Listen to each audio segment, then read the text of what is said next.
Good afternoon, everybody. Good afternoon. Did everyone have a good weekend? Yes. Good. It's good to see you back here. We have another busy week.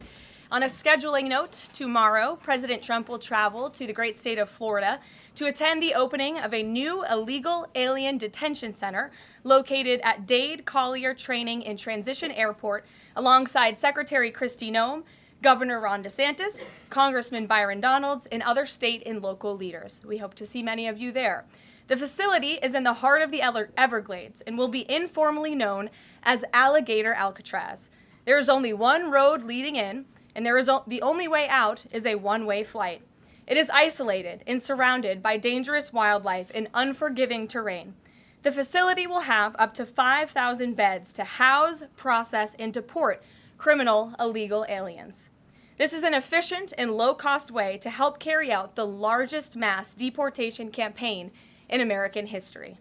We are truly coming off a historic week of President Trump racking up win after win on behalf of the American people.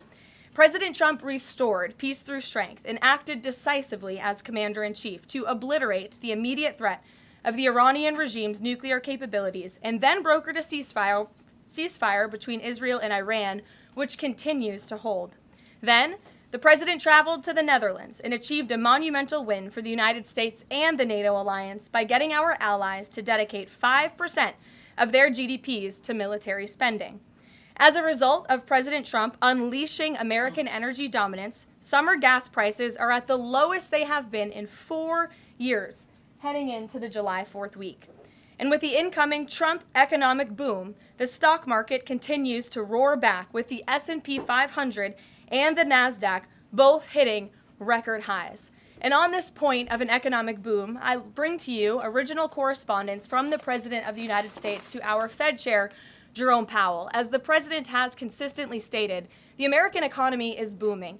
And there were so many economic analysts who said that this president's policies would drive our economy down, when in fact we have seen the opposite. We've seen a massive deregulation campaign take place. We've seen inflation completely diminished from where it was under the reckless spending and the bad policies of the previous incompetent administration. I would remind the Fed chair, and I would remind the entire world, that this is a president who was a businessman first, and he knows what he is doing. He has a proven economic formula that worked in his first term as president, and it is working again. The one problem that remains is high interest rates for the American people. The American people want to borrow money cheaply, and they should be able to do that. But unfortunately, we have interest rates that are still too high. So the president sent this note to the Fed chair today. And if you look at this chart, this is a chart of all of the interest rates of many countries throughout the world. At the top is Switzerland. They're only paying a quarter for interest rates. Cambodia, Japan, Denmark, Thailand, Botswana, Barbados, Taiwan, Bulgaria, Cuba, Sweden, Morocco, Cabo Verde, South Korea, Algeria, Canada, Albania, Libya, Malaysia, China, New Zealand, Trinidad and Tobago, Czechia, Bolivia, Australia, Costa Rica, the Bahamas, Kuwait, Papua New Guinea, Bosnia, United Kingdom, and the UAE are all paying lower interest rates than the United States of America, which has one of the hottest and strongest economies in the world. The president sent this note to the Fed chair. It says, "Jerome, you are as usual too late. You have cost the USA a fortune and continue to do so. You should lower the rate by a lot. Hundreds of billions of dollars are being lost, and there is no inflation." And the president is right. There is historically low inflation thanks to his policies. And we will continue to drive down the cost of living in this country for Americans. We will continue to deregulate. And it's also incredibly important that we pass this one big, beautiful bill, which is the largest tax cuts in American history. And that's why the White House and the president himself have been in touch with lawmakers all weekend long to get this bill passed. And they are working very hard to do so. It remains a top priority for the president. And this bill has exposed the clear differences between Republicans and Democrats in 2025. The Democrats are doubling down on craziness and radical policies that are undermining the very fabric of our country. Just look at the Democrat nominee for New York City Mayor, Zohran Mamdani. He's a Democrat socialist, really a communist, who proudly calls to defund the police, peddles anti-Semitism, praises pro-Hamas groups, wants Israel abolished, and believes wealthy Americans should not exist. Those are his words, just as recent as this weekend. Meanwhile, under President Trump's leadership, Republicans are fighting tirelessly for everyday middle-class working Americans who re-elected this president. And we're carrying out a revolution of common sense. And all of that is packed into this one big, beautiful bill. It delivers the largest middle and working class tax cuts in U.S. history. It keeps America safe by funding the largest ever one-time investment in border security. It's enough to reverse the Biden border invasion. And every single Democrat is against that, against securing our border and deporting millions of criminal illegal aliens. The one big beautiful bill also strengthens and protects Medicaid benefits, despite what Democrats are saying, for eligible American citizens who rely on it, like pregnant women, children, seniors, and people with disabilities, by eliminating waste, fraud, and abuse that threaten to destroy this program that was intended for the most vulnerable in our society. And every single Democrat in Congress is against rooting out that waste, fraud, and abuse in blocking the 1.4 million illegal aliens who are currently improperly receiving these benefits that should be going to American tax-paying citizens. The Democrats in Congress are more concerned with defending illegal aliens than they are hardworking Americans. And the big beautiful bill also revitalizes our military and enhances our defense capabilities, protects our country from emerging new threats by funding a cutting-edge missile defense system called the Golden Dome. And as we all know, the one big beautiful bill makes the Trump tax cuts permanent. The White House and the president are adamant that this bill is passed and that this bill makes its way to his desk. Republicans need to stay tough and unified during the home stretch, and we are counting on them to get the job done. So with that, we will take up questions. John Fredericks is in our new media seat today. John, thanks for being here. We'll kick it to you. Thank you, Caroline. Let's get to the one big beautiful bill first. It appears now you're going to get at least 50 votes in the Senate. There'll be some amendments. What is the president's confidence level in getting 218 votes in the House by the end of this week in order for him to sign it on Friday? Well, look, we are very well aware, the president is very well aware, that this bill needs to not only pass out of the Senate, but it needs to go back to the House, and we need the full weight of the Republican conference to get behind this bill, and we expect them to, and we are confident that they will. The president has been working hand in hand with Senate Majority Leader Thune and also our House Republican leader, or the Speaker of the House, Mike Johnson, both of whom will be at the White House today to meet with the president yet again. I believe they were here this morning, actually. I have one follow-up. Sure. You outlined Jerome Powell and the note that the president just sent to him. There are many who believe that Powell has been politicized in a lot of different ways. The president has not been shy about acting on things that he believes in. Why not just fire Jerome Powell and put in somebody that is going to lower rates? Why wait? Well, it's a good question, and one you can ask the president, because that's a decision for him to make. But you're right to point out the politicization of the Fed, and it's very unfortunate for our country. But Jerome Powell cut rates numerous times ahead of the election when Joe Biden was in this Oval Office, but now he refuses to when the economy is in a much better place. So there really isn't a good explanation for that, and the president is rightfully calling attention to it. Thank you. Kelly. Good afternoon. On Iran, the president posted on his social that he is not even talking to them anymore. When we were at NATO, he said he expected the U.S. and Iran to have talks as early as this week, and that he might even want to see a written agreement. What is the update now if he's saying he's not even talking?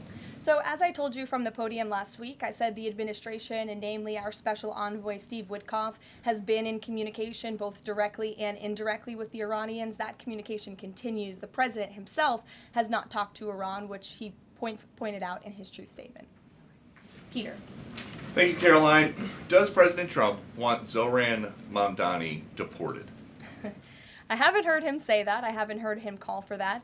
But certainly he does not want this individual to be elected. I was just speaking to him about it and his radical policies that will completely crush New York City, which is obviously a city that the president holds near and dear to his heart. There's this Congressman, Andy Ogles. He wants the Attorney General Bondi to explore denaturalization proceedings because he thinks Mamdani could have misrepresented or concealed material support for terrorism based on rap lyrics he wrote in 2017. Does President Trump think this is a worthwhile use of the Attorney General's time? Well, I'll let the president speak to that. I have not seen those claims, but surely if they are true, it's something that should be investigated. And could President Trump see himself, you said you just talked to him about this, could he see himself working with a mayor Mamdani, somebody who, on Meet the Press this weekend, was given 3 chances to condemn the phrase globalize the intifada, but he couldn't. Yeah, look, the president is always willing to work with everyone. He's working with Democrats across the country, Democrat governors, and he said he'll work with people on the far left. He works with Republicans. He works with people in the middle. He wants to do what's right for America, but surely someone who holds these values and is quite literally a communist and condemns every value that makes this country great. Common sense, law and order, low taxes, working hard, and earning your keep in this country. He's against all of that, and I think the president would find it difficult to work with someone like that. If he is elected, I'm sure you'll hear more from the president on that, but we'll have to see. Hopefully the voters of New York City choose wisely. Sure. Thanks, Caroline. The president on Friday said that he was hopeful of a Gaza deal within the next week. Can you give us an update on any progress towards that, and on any talks that the White House is having with Israel on that? Sure. Well, I know that Mr. Dermer is in Washington this week to meet with senior officials here at the White House. I also know that this administration is in constant communication with Israeli leadership, and the president himself speaks frequently, as you know, to Prime Minister Netanyahu. But this has been a priority for the president since he took office, to end this brutal war in Gaza. It is because of this president that humanitarian aid is being brought into the region. It's heartbreaking to see the images that have come out from both Israel and Gaza throughout this war, and the president wants to see it end. He wants to save lives, and however, the main priority for the president also remains to bring all of the hostages home out of Gaza. As you know, his tireless effort has brought home many of the hostages, including all of the American hostages who were held there. So he wants to see both things happen, and we're continuing to work very hard to do those things. Sure. Yeah, thanks, Caroline. What is the White House's response to Senator Tillis's criticism articulated from the Senate floor yesterday, in which he said passing the big, beautiful bill would betray President Trump's promise to protect Medicaid? Well, he is just wrong. And the president and the vast majority of Republicans who are supportive of this legislation are right. This bill protects Medicaid, as I laid out for you, for those who truly deserve this program, the needy, pregnant women, children, sick Americans who physically cannot work. And what it does is it ensures that able-bodied Americans who can work 20 hours a week are actually doing so, and that will therefore strengthen and protect those benefits for Americans who need it, as well as cutting out the waste, fraud, and abuse, as well as getting 1.4 million illegal aliens off of the program. So all of those measures are actually going to protect it for those who need it. That's the president's position, and that's what this bill does, and that's why Republicans need to vote for it and get it to the president's desk. That kind of criticism from a Republican senator, is that reason for concern for the passage of this? No, it's not. We're confident this bill is going to be back at the White House by the 4th of July. Stephen. Thank you, Caroline. 2 questions. On the New York mayoral race, does the president plan to make an endorsement? And secondly, on Jerome Powell, a lot of the focus obviously has been on interest rates and him keeping them high, but a new controversy erupted today. My colleague first reported that he's facing Chairman Jerome Powell is facing accusations of lying to Congress, which is a potential crime, about luxurious details of the Fed's $2.5 billion renovation project. Senator Loomis has called attention to this. Some experts want him to be investigated. Does the White House want these allegations investigated and, if found substantiated, punished? I'll have to take a look at those allegations, and I will raise them to the president's attention and let him speak on them himself. To your first question regarding the mayoral race, the president was asked that yesterday by Maria Bartiromo. He refused to give an endorsement, so you won't get one from me at this podium unless he wants me to do that. Philip, go ahead. Oh, Sure. And then I can go to you. cool. Thanks. Thank you. The president said that he's working on a temporary pause for immigration enforcement in certain industries. I'm wondering what you can tell us about how he's determining which industries are deserving of a pass. He mentioned farmers, but what about, say, construction workers? I mean, shouldn't there just be one standard here? I don't have any more details to read out for you, but what I can tell you is that the White House is working closely every day with the Department of Agriculture as well as the Department of Homeland Security when it comes to workforce enforcement, work site enforcement, I'm sorry. And the president's focus and the focus of this administration is, of course, to remove public safety threats from the streets and to deport as many of the illegal criminals, especially the violent criminals that we know are still here because of the previous administration. So that's the main priority and the goal. And then the president has already made cuts to the office of the Director of National Intelligence, but now Senator Tom Cotton has put forward a bill that would cut the office by another 60%. What's the president's reaction to that legislation, and is this something that he would support, those additional cuts? I don't know if the president's even aware of that legislation, but I will get you a response if he is aware and if he wants to respond to it. Go ahead. Thanks, Caroline. You mentioned the dangerous wildlife at the alligator Alcatraz. Is that a design feature? Why is the president going with this mega bill in such a precarious position in the Senate? And then also, can you talk about the CBO estimate that it would add about 11 million uninsured?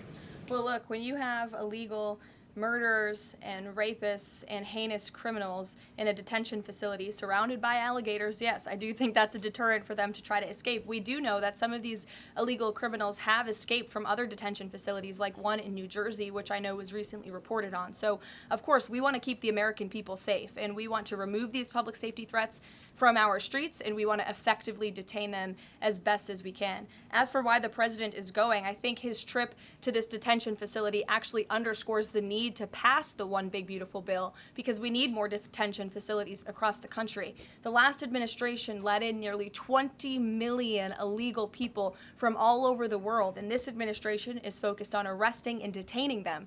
But in comparison to that 20 million illegal criminal population in our country, we only have 7,000 ICE agents in the interior who are doing this very important work. And so we obviously need more personnel, we need more resources, and that's why we need to pass the One Big Beautiful Bill. On the CBOs. Go ahead. Yes, in the pink. Oh, thank you. Thank you. You're welcome. Can you please share some details of China trade deal? Has the U.S. agreed to ease some export, technology export restrictions? Sure. Well, the final language that was agreed upon in both Geneva and in London was signed just past week. We can get you that final text of the agreement. Go ahead. Thank you, Caroline. Eamon, and then behind you. Okay, thanks, Caroline. So on Jay Powell, has the president got a short list of who he wants to see as Jay Powell's successor, and is he going to name a successor as early as this summer? I won't get ahead of the president on any announcements on that. Does he like Scott Besson for the job? Again, I won't get ahead of the president. And on TikTok, if you could, real quick, he said Sure. yesterday he's got a buyer, but the question there is, does he have a seller? And do you have any indication from the Chinese government that they've authorized a sale of TikTok to the U.S. or to U.S. buyers? What I can tell you is that these discussions with China regarding the sale of TikTok have been ongoing at the highest level, and they will continue. As you know, we have another 90-day extension, and it's just to continue to work out this deal and make sure that TikTok stays on for the American people. That's the president's main goal in this, while protecting their privacy and their security. Behind you. Go ahead. Thank you, Caroline. The president has been calling for a deal in Gaza for 2 days and many posts. Who is blocking the deal? And one other thing, when he posted on Netanyahu's trial, also he said it interferes with the negotiations on Iran and on Gaza. What did he mean by that? I'm sorry, to your second question? The second question, when he posted about the Israeli Prime Minister trial, Yes. he said it interferes with the negotiations on Gaza and on Iran. What did he mean by that? It interferes because it physically and logistically was interfering. The prime minister was slated to go to court last week when he's in the middle of negotiating a peace deal and bringing hostages out of a war-torn region. And so the president was simply, I think, emphasizing his empathy that he has for Bibi Netanyahu and seeing him go what he's going through with his own judicial system in the state of Israel. Clearly, the president knows that very well. He, too, was a victim of a judicial system that was trying to put him in jail. As you all know, you all covered it, but President Trump prevailed. That's why he's back in the Oval Office, and he believes that Bibi Netanyahu is a great leader for the people of Israel. The president just worked with him closely to end that 12-day war and to obliterate Iran's nuclear facility, to take out that imminent threat, not just to the state of Israel, but also to the United States of America and the rest of the world. And he believes that Prime Minister Netanyahu should be praised for that. Go ahead. Thanks, Caroline. On the mega bill and the amendment that would limit Medicaid expansion under the Affordable Care Act, does the president want that amendment to pass? The president wants this bill to pass. Meredith. Hey, thanks, Caroline. On trade, we have this looming July 9th deadline coming up. We heard the Treasury Secretary say that he expects to wrap up these trade deals by Labor Day, but when President Trump was asked yesterday about any extensions by July 9th, he said, I think that would be necessary. So is the president ruling out any extensions on trade for any nations, even if they're negotiating in good faith? Well, you heard from him directly. He said he did not think that it would be necessary. He is going to set the rates for many of these countries if they don't come to the table to negotiate in good faith. And he is meeting with his trade team this week to do that. Mary. Thanks, Caroline. I just watched a CNN segment on a new app called Ice Block, and it kind of appeared to be promoting this app where you can tell people where ICE agents are. Given the recent rise, An app that tells people where ICE agents are? Yes. And given the rise, I believe 500% increase in assaults on ICE agents, I wanted to see if you could comment on that and why CNN would be promoting such an app. Well, it's a very good question. I'll have to go back and watch the clip myself, but surely it sounds like this would be an incitement of further violence against our ICE officers. As you know, as you stated, there's been a 500% increase in violence against ICE agents, law enforcement officers across the country who are just simply trying to do their jobs and remove public safety threats from our communities. And that's something we as Americans, including journalists at CNN who live in many of these cities where illegal aliens are hiding and were let in from the previous administration, should be very grateful for. So we haven't seen the clip. We'll take a look at it, but certainly it's unacceptable that a major network would promote such an app that is encouraging violence against law enforcement officers who are trying to keep our country safe.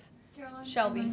I just wanted to get a clarification on the Senator Rick Scott's amendment. It sounds like the president is agnostic about whether it's attached. Is that accurate? Look, I'm not going to get into the details of the discussions that are ongoing right now, but the president wants these senators to come to a conclusion, to get this bill back to the White House as soon as possible and make sure that it's a piece of legislation that can make its way back through the House as well. So obviously there's some ping-ponging between both sides of Capitol Hill right now, but that's why Senator Thune and Speaker Johnson are working with the president in lockstep every step of the way.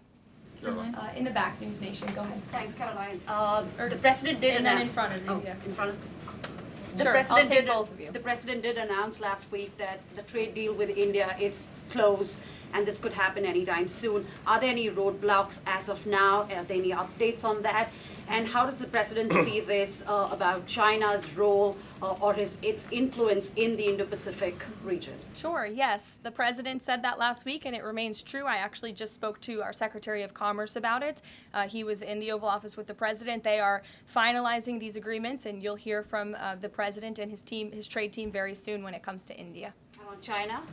How do we counter China on that front? Yes, I mean, look, India remains a very strategic ally in the Asia Pacific, and the president has a very good relationship with Prime Minister Modi, as you know, and he will continue to have that. Go ahead. Thank you, Caroline. On the reconciliation bill, Senator Tillis from the floor yesterday seemed to suggest President Trump was getting bad counsel on the effects of the bill. Is President Trump aware of the analyses, and there are several of these, that suggest if rural hospitals potentially close, if there are Medicaid patients in the millions that become ineligible for that? Yes, and that claim is just simply untrue. Rural hospitals comprise 7% of all hospital spending on Medicaid, and that illustrates that they have not benefited from the massive increase of waste, fraud, and abuse under the Biden administration. So this bill strengthens Medicaid. It will protect those benefits that hardworking Americans need, and that's why the president wants this bill to pass. The senator was wrong. The president put out a Truth Social post addressing it, and then the senator announced he's no longer running for office anymore. So I think that case has been closed, and the White House is continuing to focus on getting this legislation to the president's desk for his signature. Go ahead. Yes, you. Yeah, thank you so much, Well, Caroline. you and then you. There's confusion here. A question on Syria. Go ahead. Has the Syrian government get back to you that they are ready to join the Abraham Accord? Is there any discussion with the Syrian and Israeli government for having a security agreement?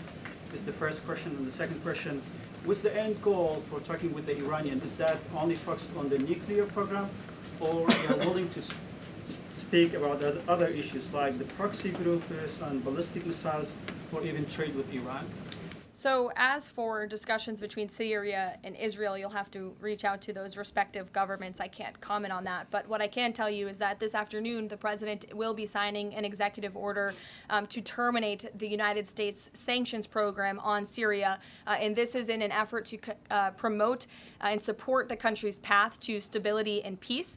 The order will remove sanctions on Syria while maintaining sanctions on the former President Assad, his associates, human rights abusers, drug traffickers, persons linked to chemical weapons activities, ISIS and their affiliates, and Iranian proxies. And this is, again, an action that the president promised and shocked the world with in Saudi Arabia, because he's committed to supporting a Syria that is stable, unified, and at peace with itself and its neighbors. The president met with Syria's new president when we were in the Middle East, as you know, and so this is another promise made and promise kept by this president to promote peace and stability in the region. Go ahead, Iris. Sure. Questions on two topics, if you don't mind. Sure. Iris with NTD here. First on Canada. Canada says it's now dropping its digital services tax on American tech companies days after President Trump says he's halting all trade talks with Canada. First, what's the president's reaction to this? Can you tell us more about his call with Prime Minister Carney over the weekend? How did he get Carney to drop it? And also, what's the impact on American tech companies given this latest progress, as the president says he has been fighting for American tech companies? It's very simple. Prime Minister Carney in Canada caved to President Trump in the United States of America. And President Trump knows how to negotiate, and he knows that he is governing the best country and the best economy in this world, on this planet. And every country on the planet needs to have good trade relationships with the United States. And it was a mistake for Canada to vow to implement that tax that would have hurt our tech companies here in the United States. The president made his position quite clear to the Prime Minister, and the Prime Minister called the president last night to let the president know that he would be dropping that tax, which is a big victory for our tech companies and our American workers here at home. And on Harvard, if you don't mind, the administration today formally accused Harvard of violating civil rights laws by not doing enough to fight anti-Semitism. We know that the president has talked to us before about Harvard potentially having a deal with the administration in the coming days. Do you have an updated timeline for that? How's the negotiations going? And is more pressure needed for Harvard to take fighting anti-Semitism seriously? Well, there was quite a direct letter that was sent to Harvard this morning, as you know. The negotiations are taking place behind closed doors, so I won't comment on that. But what I will share with all of you, for those who haven't seen it, is the context of this letter, because I think it's very important.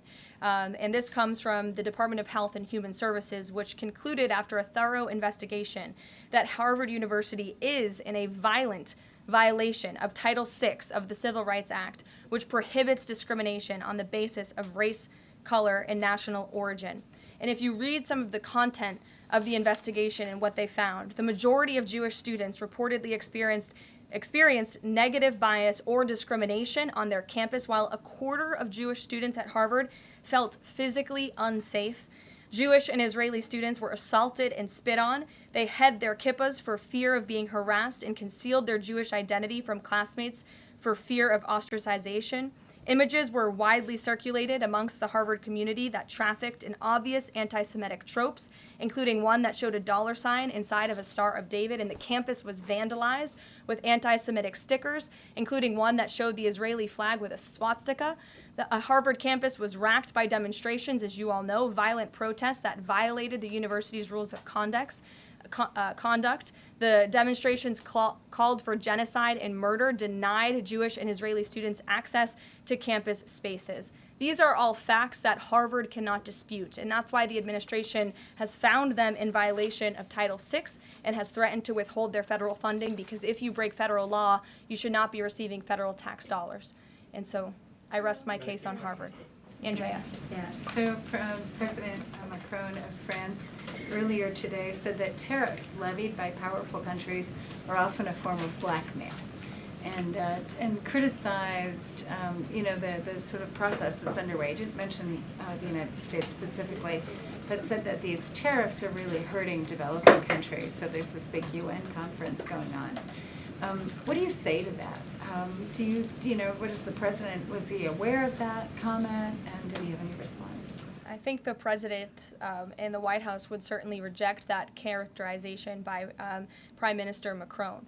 Tariffs are an effective use of presidential power to bring back the middle class, to bring back our manufacturing industry, which was the backbone of our American economy and has been hollowed out by globalist politicians who have caved to foreign countries instead of doing what's right for American workers. That's why the president is effectively utilizing his authority to wage tariffs and to utilize tariffs, and continues to be in discussions and negotiations on trade to do what's right for America. And Europe and the rest of the world might not be used to that, but President Trump is back in town, and he's going to do what's right for our people and our country. Can I just follow up on Netanyahu?